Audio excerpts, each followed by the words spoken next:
Pour marquer la présence de la RDC à la tête de l'Union africaine, l'ASBL Investing in People, le ministère de l'enseignement primaire, secondaire et technique, le ministère de l'enseignement supérieur et universitaire, le ministère de la recherche scientifique ainsi que leurs partenaires organisent du 5 au 17 avril 2021 la 8e édition de la Semaine de la science et de technologie. Thème, art, culture et héritage. Organisée dans 4 provinces, Kinshasa, Congo central, Nord Kivu et au Katanga, les activités seront en virtuel et en physique avec un nombre limité des participants vu le contexte pandémique. 150 enseignants de sciences, de mathématiques et informatique seront formés pendant cette semaine et plusieurs ateliers sont prévus, notamment en coiffure avec Nadine Marteki de Brazzaville, artiste hair designer et sculptrice capillaire. Du 5 au 10 avril, formation des enseignants à Goma, Lubumbashi et Kisantu. Samedi 10 avril, lancement officiel de la 8e édition sur Zoom et lancement de l'atelier sur les systèmes embarqués à Goma. Lundi 12, animation scientifique au lycée Liziba. Mardi 13 avril, atelier sur la sécurité de l'information et projection de films au Centre culturel Boboto. Mercredi 14 avril, conférence avec le panel présidentiel chargé d'accompagner la mandature de la RDC à la tête de l'Union africaine. Le jeudi 15 avril, deuxième journée de conférence. Et le samedi 17 avril, clôture de la 8e édition. Pour plus d'infos, rendez-vous au www.semaine-de-la-science-rdc.org. La science est cool, alors rejoignez-nous.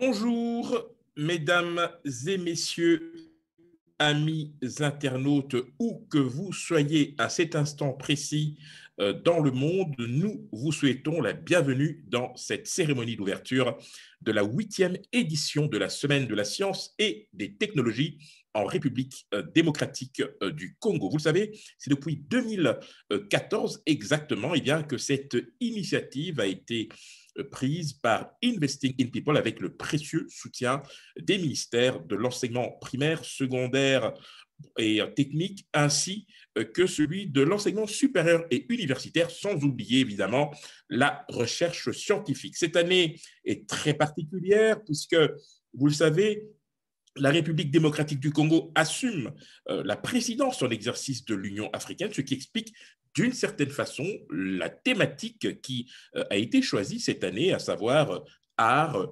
culture et héritage, levier pour une Afrique que nous voulons. Ça tombe très bien puisque l'apprentissage des sciences et la science tout court fait partie, avec le focus sur les jeunes, d'un des 9 piliers stratégiques du chef de l'État dans le cadre de sa mandature à la tête de l'Union africaine. Cette année, nous avons aussi décidé de pouvoir garantir ou privilégier la formation des enseignants, car comme vous le savez, dans un monde en parfaite mutation, en perpétuel développement, il est important de donner à ces professeurs, ces enseignants, les outils les permettant de s'adapter et par conséquent de transmettre au mieux leur savoir. Je vais donc, sans transition, avoir le grand plaisir d'inviter pour cette première prise de parole Madame Raissa Malou, qui est la promotrice de la Semaine de la science et des technologies. Elle est la directrice de Investing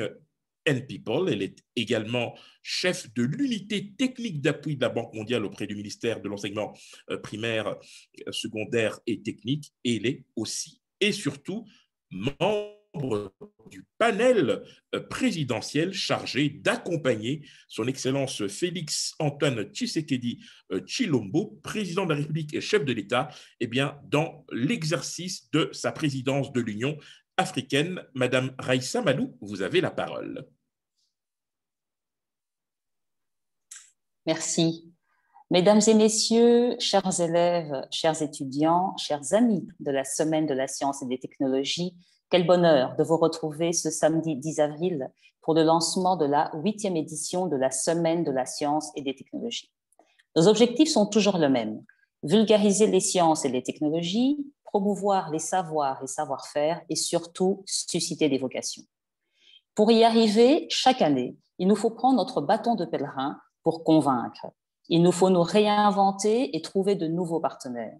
Ce sont là les défis que nous sommes heureux de relever chaque année. Pour cette 8e édition, nous avons choisi comme thème « Art, culture et héritage, levier pour construire l'Afrique que nous voulons ». Il s'agit du thème de l'année de l'Union africaine. Nous avons voulu ainsi marquer la présidence de la République démocratique du Congo à la tête de l'institution continentale. C'est pour moi ici l'occasion de remercier son Excellence Monsieur Félix-Antoine Tshisekedi Tshilombo, président de la République et président en fonction de l'Union africaine, pour son soutien à la jeunesse et à l'éducation, notamment des filles. Le thème fixé, les activités ont été définies avec comme contrainte les restrictions dues à la pandémie de Covid-19. Nous avons fait 3 choix. Mettre l'accent sur la formation des enseignants afin qu'ils intègrent les outils numériques dans l'enseignement des sciences et des mathématiques, identifier des partenaires dans les provinces pour assurer cette formation et proposer une édition mixte en présence et en ligne pour en faire profiter le plus grand nombre. Ainsi, du 5 au 10 avril, 150 enseignants de sciences, mathématiques et informatiques ont été formés sur 3 sites. À Goma, par Up-to-Date Developers, une start-up qui est dirigée par 2 jeunes talentueux, Joséphine Désé, qui est l'ambassadrice du Next Einstein Forum pour la RDC, et Dan Baruka. À Lubumbashi, c'est à l'école Malaika, à Kalebuka, que la formation a été assurée par notre directrice scientifique, Dora Mwanda. Et enfin, dans le Congo central, c'est à Kisantu, où la formation est assurée par Jean Rodingoudia, enseignant de mathématiques et d'informatique. Durant cette semaine, une équipe de formateurs a également assuré la formation des élèves qui vont réaliser les animations scientifiques ce lundi 12 avril au lycée Liziba de Kinshasa. Cette équipe est composée d'enseignants, mais aussi d'anciens élèves animateurs. C'est pour nous une très grande joie de voir ceux que nous avons formés devenir aujourd'hui les formateurs des nouvelles générations d'animateurs scientifiques. Ce samedi 10 avril, c'est le lancement officiel de cette 8e édition. Et le programme de la semaine se présente comme suit. Le lundi 12, les élèves animateurs nous aiguilleront au lycée Liziba. Le programme des animations scientifiques est absolument passionnant. Et je vous invite à vous connecter sur notre page Facebook ce lundi pour suivre les animations en live. Le mardi 13, une trentaine d'étudiants des universités de Kinshasa et d'instituts supérieurs participeront à un atelier sur la cybersécurité organisé avec la société Africa Security Partners. Nous assisterons également à la projection de 2 épisodes de la série camerounaise Science dans la Cité, en présence du producteur Stéphane Kenmo et d'un des acteurs qui nous ont rejoints ici à Kinshasa pour l'occasion. Et je leur souhaite déjà une bienvenue dans notre jolie capitale. Nous aurons aussi la projection du film Robe de Pixel, un film sur les femmes congolaises dans la technologie qui est réalisé par une informaticienne, Lisette Toumba. Le mercredi 14 avril est une journée spéciale dédiée aux conférences avec le panel présidentiel chargé d'accompagner la mandature de la RDC à la tête de l'Union africaine. Le jeudi 15 est la 2e journée de conférence avec un atelier virtuel de coiffure avec l'artiste capillaire Nadine Mateki. La 8e édition de la Semaine de la science et des technologies se terminera le samedi 17 avril à Goma avec la clôture de l'atelier sur les systèmes embarqués pour les élèves qui est organisé par la start-up Bora Technologies. Toutes ces activités seront retransmises sur notre page Facebook pour vous permettre d'en profiter. Pour terminer, je voudrais remercier tous nos sponsors, parmi lesquels la Fondation L'Oréal, qui avec son programme For Women in Science soutient les femmes africaines dans les sciences. Notre gratitude va également à tous nos partenaires, dont l'UNESCO, qui soutient chaque année la Semaine de la science et des technologies. Je voudrais remercier ensuite les formateurs, les élèves animateurs, l'école, l'Institut de la Gombe 2, le lycée Liziba, le collège Bozindo, qui préparent et accueillent les animations scientifiques. Enfin, je remercie mon équipe, Dora, Madi, Serge, Mike, Elikia, Gabi, Michel, Bibiche, Jonathan, Henri et Laurence. Nous sommes une petite équipe de personnes dévouées, passionnées, qui chaque année se rassemblent pour cet événement. Merci de tout cœur à vous. Je vous souhaite ainsi une heureuse 8e édition de la Semaine de la science et des technologies et je vous remercie de votre attention.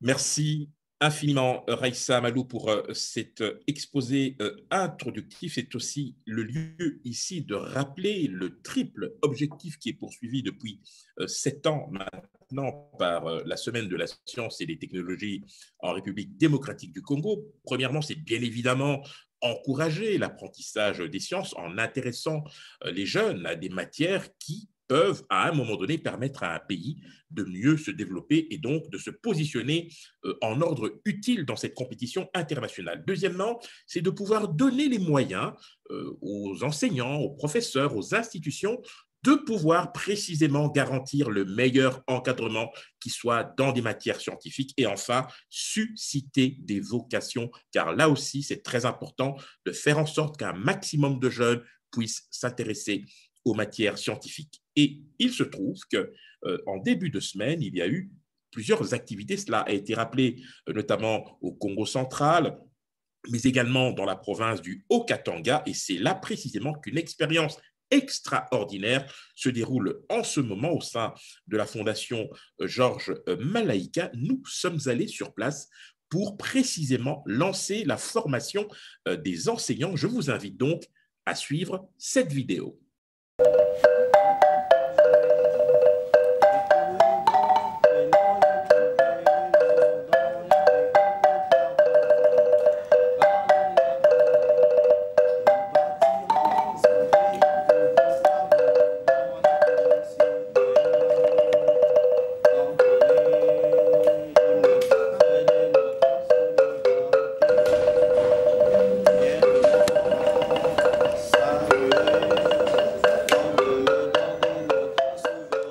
Je suis Raïssa Amalou, la directrice de l'ASBL Investing in People.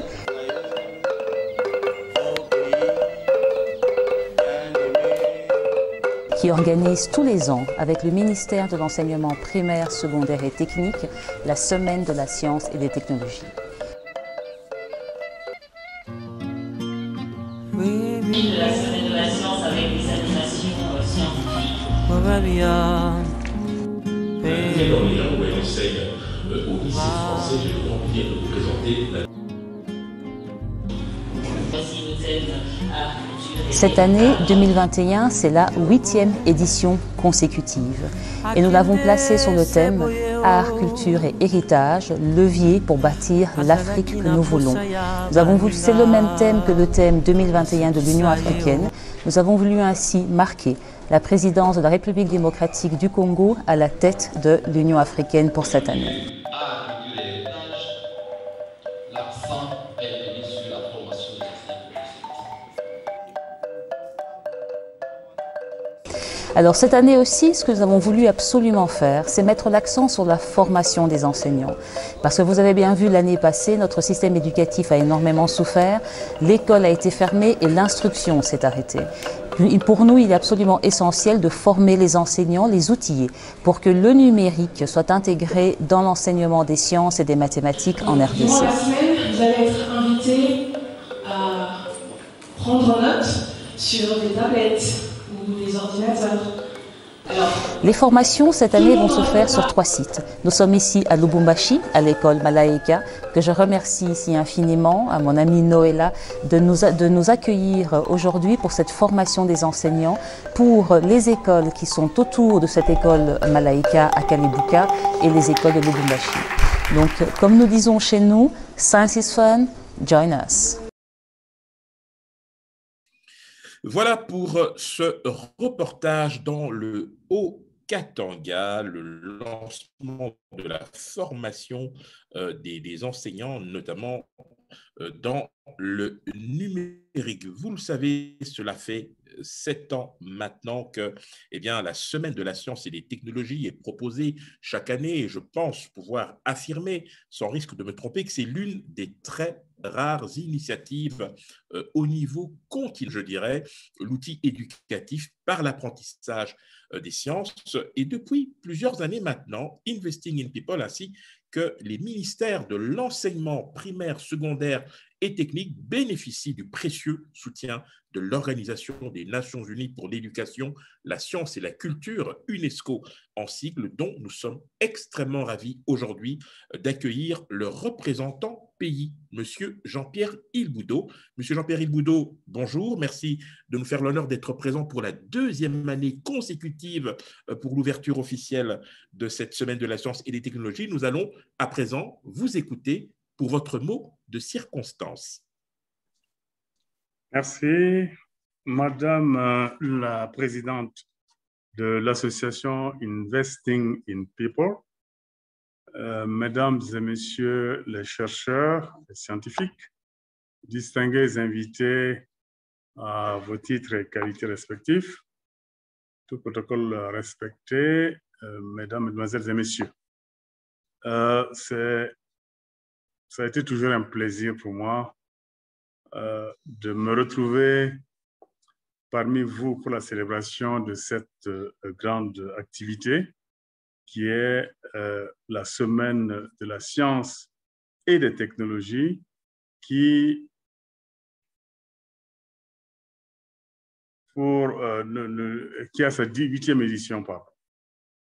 Cette 8e édition que nous avons commencé déjà depuis le 5 avril 2021 avec la formation des enseignants et, comme l'a dit Aïssa Malou, sous le thème art, culture et patrimoine, un levier pour construire l'Afrique que nous voulons.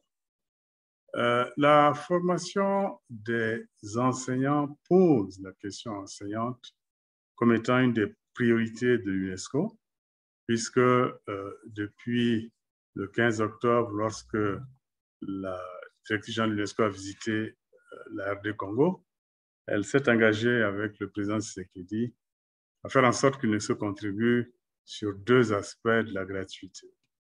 Le premier aspect, c'est la planification de la gratuité sur 5 ans, en utilisant donc des simulations sur l'écoute, mais surtout en utilisant les éléments du SIGE, le système d'information pour la gestion de l'éducation, qui est essentiellement basé sur les statistiques scolaires.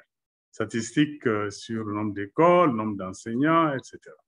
Et le deuxième volet de la contribution UNESCO reste et est la formation des enseignants, formation initiale, certes, des nouvelles unités, mais également la formation continue.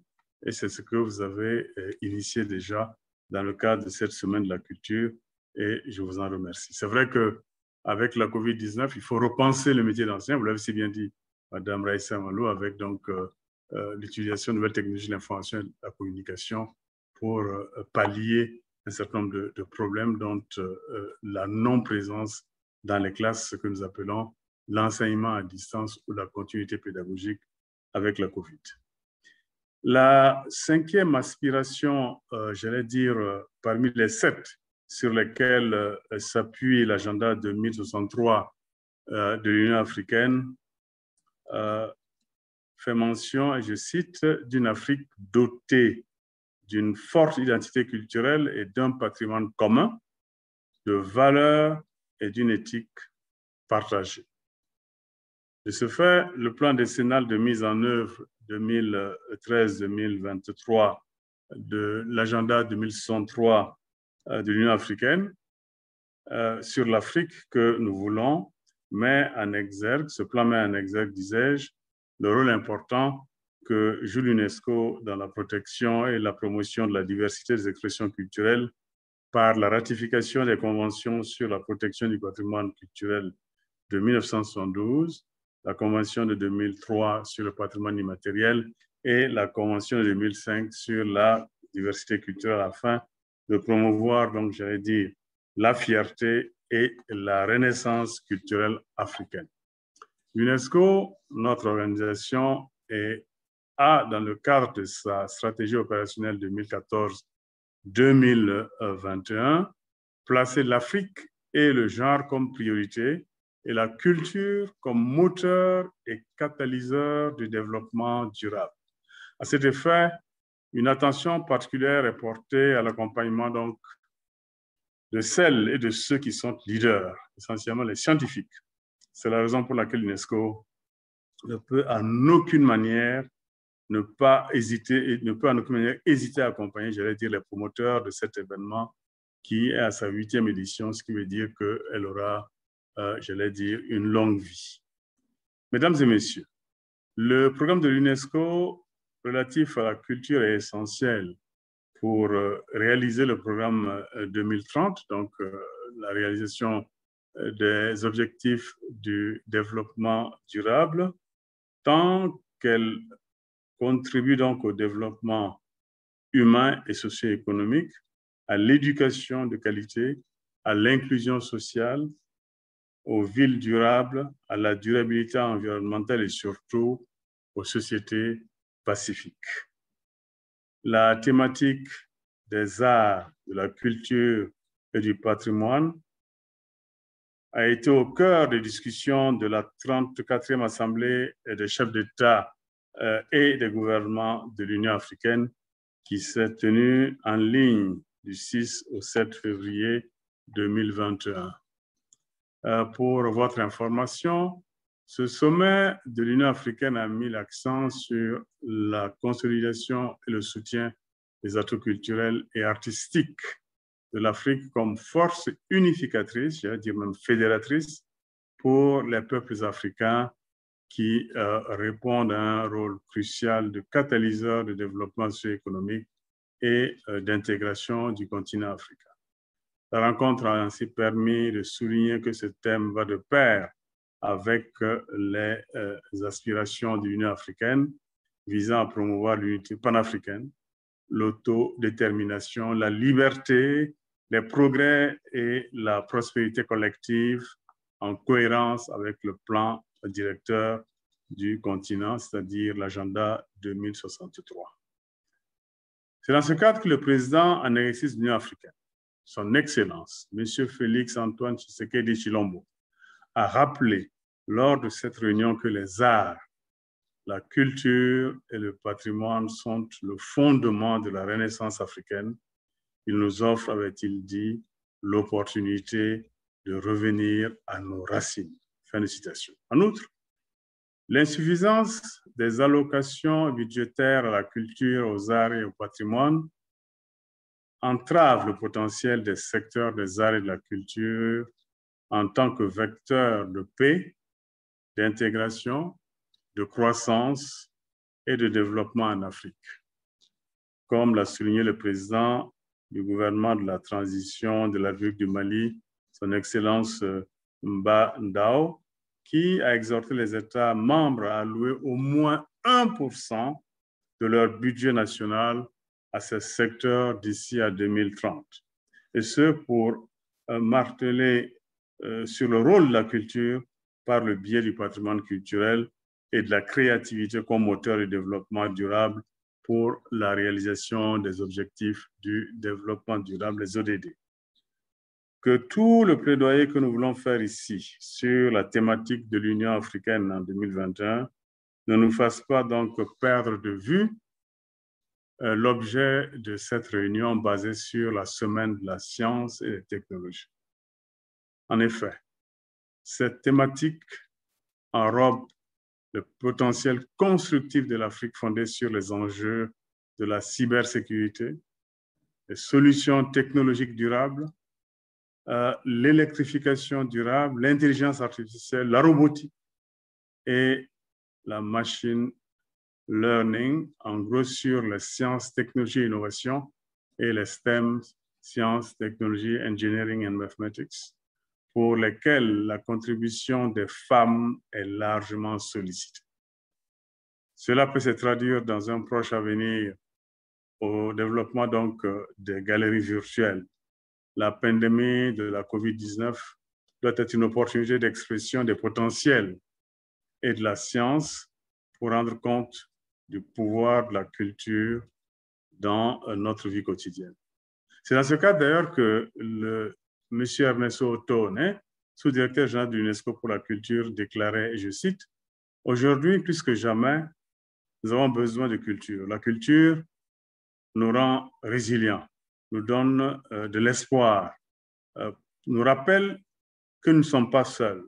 C'est pourquoi l'UNESCO fait tout son possible pour soutenir la culture, pour sauvegarder notre patrimoine et pour donner du pouvoir aux artistes et aux créateurs, maintenant après la fin de la crise de la COVID-19. Fin de citation. Mesdames et messieurs, pour terminer mon propos, il me paraît primordial de relever que les conventions culturelles de l'UNESCO, 1972, 2003, 2005, et leurs activités opérationnelles démontrent que la culture peut contribuer non seulement à la réalisation du programme 2030, mais également à l'Afrique que nous voulons, et cela en encourageant d'abord le développement humain et socio-économique en tant que, j'allais dire, source d'identité, de créativité et d'innovation, l'éducation de qualité, les villes durables, les viabilités environnementales et surtout les sociétés pacifiques et l'inclusion.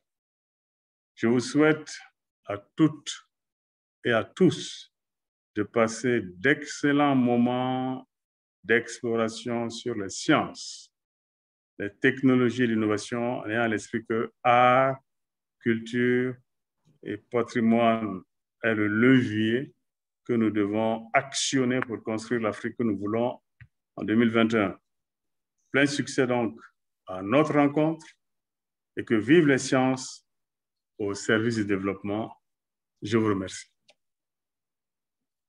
Merci infiniment, Monsieur Jean-Pierre Ilboudo. Je rappelle, vous êtes le représentant pays de l'UNESCO en République démocratique du Congo. Merci une fois de plus d'avoir rappelé à la fois les fondamentaux et les priorités de votre organisation en matière d'éducation, et nous savons à quel point cela vous tient très à cœur. En témoignent bien évidemment les multiples initiatives que vous initiez pour pouvoir encourager la RDC à travers des initiatives comme Investing in People, pour faire en sorte que les sciences et les technologies soient à la portée du plus grand nombre. À présent, mesdames et messieurs, nous allons nous intéresser à une très belle histoire, une histoire écrite par une des plus éminentes scientifiques du Congo-Brazzaville, Maryse Nkwa, qui, il y a de cela plusieurs mois, a lancé un appel à un crowdfunding à Brazzaville.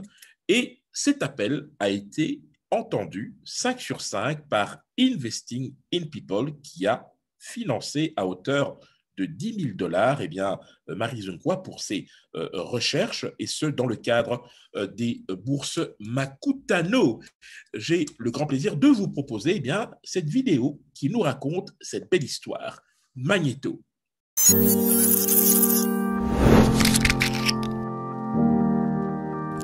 Je suis Dr Maryse Nkwa du Congo-Brazzaville. Je suis physicienne de base et spécialisée dans la nanotechnologie et dans la nanoscience. Je suis présentement chercheur associé au sein de l'unité de recherche en nanomatériaux et nanotechnologie, et également enseignante-chercheur au parcours physique de la faculté des sciences au sein de l'université Maringouabi. Alors, cette unité donne un cadre de recherche de travail aux chercheurs et à la formation des étudiants. Elle est située au sein de la cité scientifique de Brazzaville. Nous l'avons mise en place en 2016 et nous proposons une diversité de projets de recherche dans la physique fondamentale et appliquée. Nous collaborons avec des organisations scientifiques au niveau international, des établissements de recherche et des universités pour un partage de programmes innovants. Depuis 2 ans, notre unité de recherche s'est retrouvée confrontée à un problème important d'espace car celle-ci s'est agrandie en personnel et en projet. Et ceci met en mal le financement des projets dans le cadre de leur évaluation par les bailleurs de fonds. C'est ainsi que depuis août 2020, je formalise une requête auprès de mon ministère de tutelle pour obtenir de nouveaux locaux. Et la réponse fut positive et l'apport financier pour la réhabilitation fixé à un certain pourcentage. Donc il me fallait alors trouver le reste du financement afin de mener à bien ce projet d'extension de laboratoire. C'est donc ainsi qu'est née l'histoire sur la levée de fonds sur ce projet d'extension de laboratoire. À ce niveau, le partage d'informations sur cette levée de fonds a été spectaculaire. Nous avons reçu des encouragements de la part des amis, de la famille, des collègues. Le partage d'informations sur les réseaux sociaux, tout a été juste fantastique. La contribution a atteint le summum lorsque un de mes amis et collègues camerounais, Dr Kemo Stéphane, avec l'aide de ses collaborateurs, a écrit un article sur le projet. Et de là, nous avons pu recevoir notre plus grande contribution de la part du professeur Raïssa Malou de la RDC, physicienne comme moi et directrice de l'ONG de Investing in People à BLCL. À ce jour, grâce à tous ces contribuants, les travaux de construction sont très avancés et nous sommes sereins qu'ils seront finalisés dans les 2 prochains mois. Ce laboratoire, vous savez, ayant des projets de recherche directement liés aux objectifs de développement durable, en souhaitant apporter un pont entre le secteur académique et industriel, nous croyons profondément que cela impactera l'aspect développement économique et autres du Congo, de nos 2 Congos, bien sûr aussi de la sous-région et bien sûr pourquoi pas du continent africain.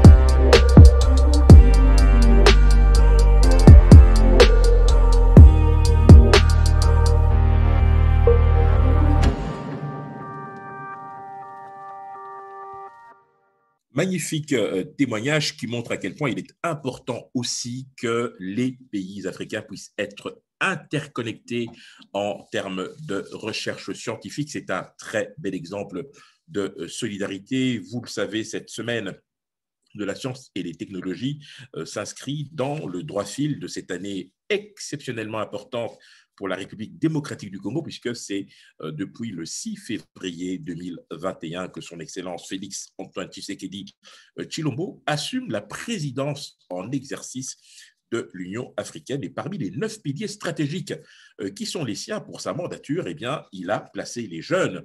Chers jeunes Africains, chers jeunes Congolais, l'Union africaine aspire à la construction d'une Afrique telle qu'elle est voulue par ses filles et ses fils.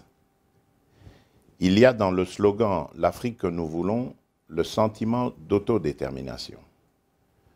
Pour l'année 2021, cette quête d'affirmation a été placée sous le thème « Art, culture et patrimoine », levier pour l'édification de l'Afrique que nous voulons.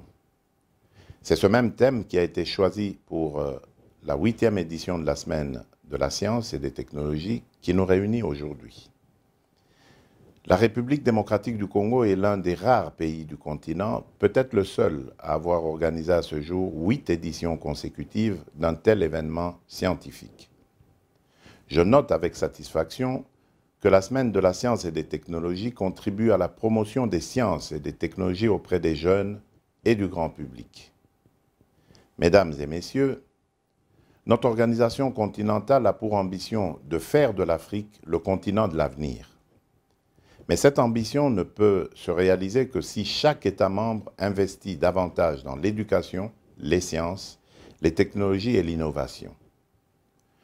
Dans l'agenda 2063, nous aspirons à, je cite, « une Afrique dont le développement est dirigé par ses citoyens, tributaires du potentiel des populations africaines, en particulier de ces femmes, de ces jeunes, et soucieuses du devenir de ces enfants. » Dans le but de créer ce citoyen africain nouveau, notre organisation s'est dotée de 3 stratégies essentielles. Il s'agit d'abord de la stratégie continentale de l'éducation pour l'Afrique, pour la décennie 2016-2025. Cette stratégie vise à réorienter les systèmes éducatifs afin d'outiller nos jeunes filles et garçons en savoir, en compétences, en aptitude, en valeur, en capacité d'innovation et de créativité. Grâce à cet effort, la jeunesse africaine jouera un rôle positif dans les communautés et saura participer au développement durable sur le plan national, régional et continental. Je voudrais saluer ici le fait que la République démocratique du Congo est le premier pays d'Afrique avoir produit à la fin de l'année 2020 un rapport d'avancement dans la réalisation du 4e objectif de développement durable et de la stratégie continentale de l'éducation pour l'Afrique. Le deuxième instrument à notre disposition est la stratégie 2024 de l'Union africaine pour la science, la technologie et l'innovation pour l'Afrique. La pandémie de Covid-19 nous l'a rappelé, sans investissement durable dans des domaines clés comme la santé, l'éducation, les énergies et l'agriculture, l'Afrique ne peut prétendre à une croissance soutenue et à la compétitivité. Le moment est venu d'accélérer la mutation des économies africaines vers des économies de la connaissance et de la donnée, dont le moteur est l'innovation.